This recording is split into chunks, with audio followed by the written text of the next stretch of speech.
Guys welcome back to Vikram tutorial chemistry in everyday life part 2 लेके आए हैं।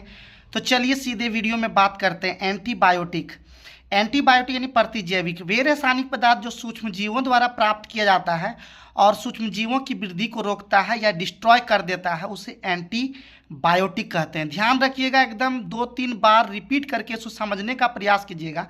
यानी वैसा रासायनिक पदार्थ जो सूक्ष्म जीवों द्वारा ही प्राप्त होता है और सूक्ष्म जीवों की वृद्धि को रोकता है या डिस्ट्रॉय कर देता है, वो क्या कहलाता है? एंटीबायोटिक। और एंटीबायोटिक का उदाहरण है पेनिसिलिन, स्ट्रेप्टोमाइसिन और भी बहुत सारा। तो आप लोग कम से कम 2 याद रखिएगा, पेनिसिलिन, स्ट्रेप्टोमाइसिन। अब नेक्स्ट जो है टर्म है एंटी फर्टिलिटी ड्रग, जिसको जननरोधी दवाइयाँ कहते हैं। वे रासायनिक पदार्थ जो प्रेगनेंसी को रोकता है उसे एंटी फर्टिलिटी ड्रग्स कहते हैं। अंग्रेजी में भी अगर आप सुनना चाहते हैं या देखना चाहते हैं कमेंट करके बताइए, हम इंग्लिश में भी इसका प्रयास करेंगे। वैसे मेरा बहुत सारा वीडियो, ज़्यादातर वीडियो इंग्लिश में ही आया हुआ है, तो इसको आप हिंदी इंग्लिश में ऐसे ही the chemical substance which are use to control pregnancy is called anti fertility drugs. फिर से और एग्जाम्पल इसका हो जाएगा स्टेरॉइड्स, सहेली, पिल्स, ये सभी क्या है? जनरोधी दवाइयाँ हैं। वे रासायनिक पदार्थ जो प्रेगनेंसी को रोकता है उसे एंटी फर्टिलिटी ड्रग्स कहते हैं। अब है ब्रॉड स्पेक्ट्रम एंटीबायोटिक्स, यानी बृहद स्पेक्ट्रम प्रतिजैविक। वैसा एंटीबायोटिक जो विभिन्न प्रकार के हानिकारक सूक्ष्म जीव के विरुद्ध काफ़ी प्रभावकारी होते हैं, उसे बृहद स्पेक्ट्रम प्रतिजैविक कहते हैं, ब्रॉड स्पेक्ट्रम एंटीबायोटिक कहते हैं। उदाहरण टेट्रासाइक्लिन, क्लोरोमफेनिकोल एटसेट्रा। ये 2 एग्जाम्पल याद रखिएगा। कभी कभी पूछ भी देता है निम्न में कौन बृहद स्पेक्ट्रम प्रतिजैविक है, तो टेट्रासाइक्लिन या क्लोरोमफेनिकोल ऑप्शन में दिया रहेगा।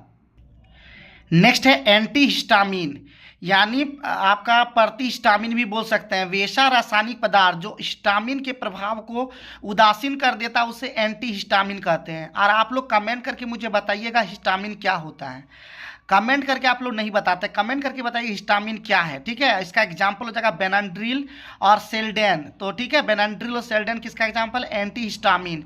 अब है नारकोटिक्स। नारकोटिक्स क्या होता है? वैसा रासायनिक पदार्थ जो निंद्रा एवं अचेतना उत्पन्न करता है, नारकोटिक्स कहलाता है। एग्जाम्पल मॉर्फिन, कोडीन इत्यादि। तो ये सब आप लोग को बताना है कि जैसे आप लोग को बोले अभी आपका हिस्टामिन क्या होता है, कमेंट करके बताइएगा।